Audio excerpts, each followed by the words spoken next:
You said you were done, and you meant it. You deleted his number, you told your best friend, and you cried. You felt in your heart this time was different. And then something happened. A song, a memory, a moment of loneliness at 10 p.m. on a Tuesday.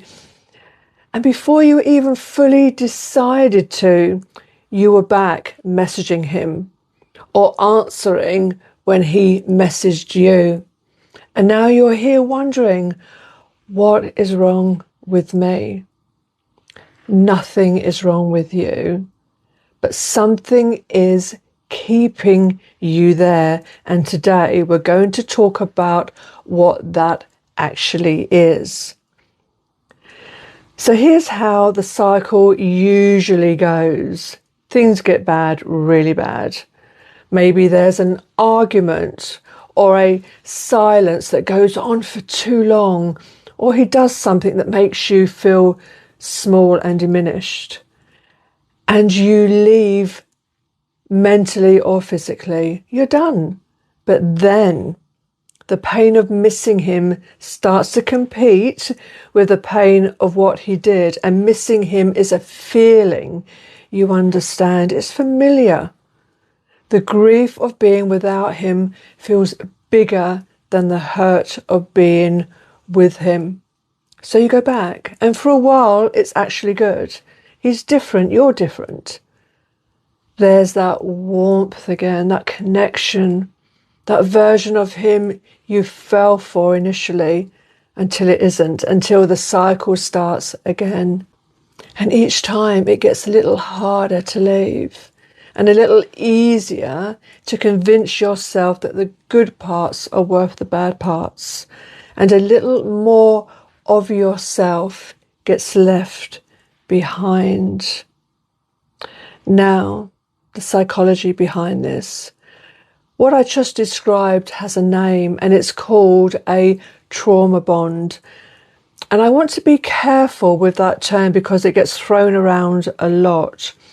A trauma bond isn't just a really intense connection. It's a specific neurological and psychological pattern that forms in relationships that cycle between tension, rupture, and reconciliation. Now here's what happens. When someone causes you pain and then offers relief from that pain, your brain releases a huge surge of feel-good chemicals, oxytocin, dopamine. It's similar to what happens in addiction cycles. The relief of making up doesn't just feel good, it feels incredible. More intense than the happiness you'd feel with a consistent partner, because your nervous system has been through the valley and now it's on the mountain, and that contrast is chemically overwhelming. So you're not going back because you're weak. You're going back because your brain has literally been conditioned to associate him with relief, with safety, even when he's also the source of the pain. And that's not a love story.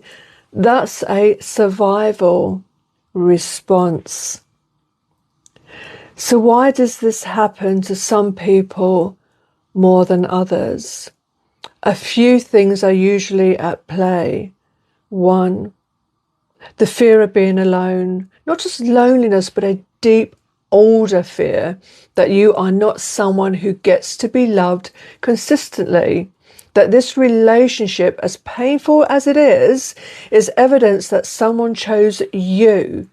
And losing it means going back to the question, will anyone choose me?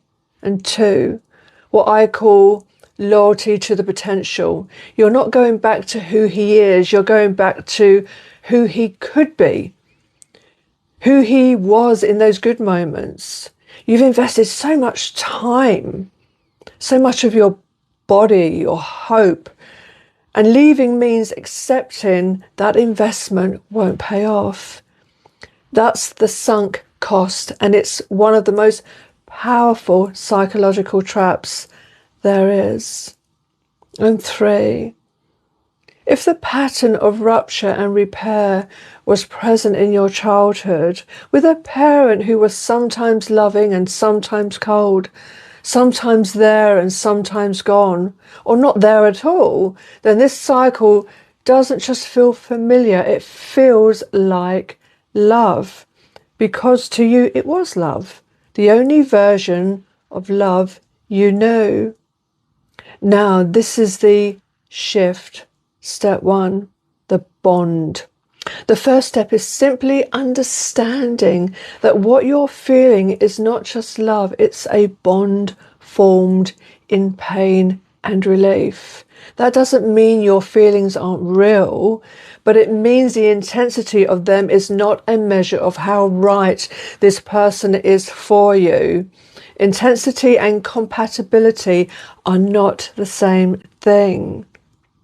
So step 2, interrupt the return pattern. So notice what triggers the urge to go back. Is it loneliness? A certain time of the day? Seeing something that reminds you of him? Seeing another couple looking happy?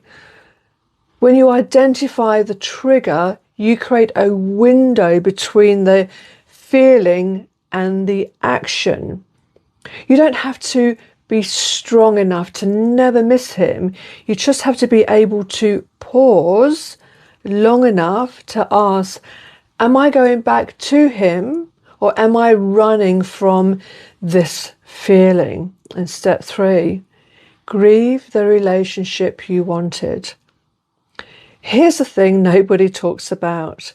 You're not just grieving him. You're grieving the version of the relationship you believed in your heart was possible, the potential, the good days, the private moments.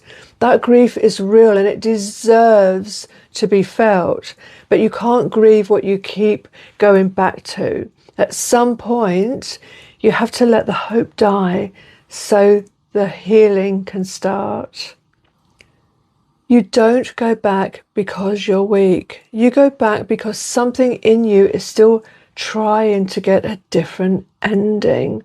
And that's actually one of the most human things about you. But you deserve a story where you don't have to fight for the ending. So just notice this week if you feel the pull to go back. I want you just to sit with it for just 10 minutes before you do anything, not to talk yourself out of it, just to feel fully and ask, what is this feeling trying to protect me from? Because the urge to go back is always protecting you from something, usually the discomfort of uncertainty, of not knowing what comes next, of having to start again. And starting again is terrifying, but it's the only way forward. So thank you for being here. If this resonated, leave a comment, even just, I've been here. You are not alone in this. In episode 3, we're talking about why you lose yourself in relationships, why you slowly disappear, and how you didn't even notice it was happening. Subscribe so you don't miss it.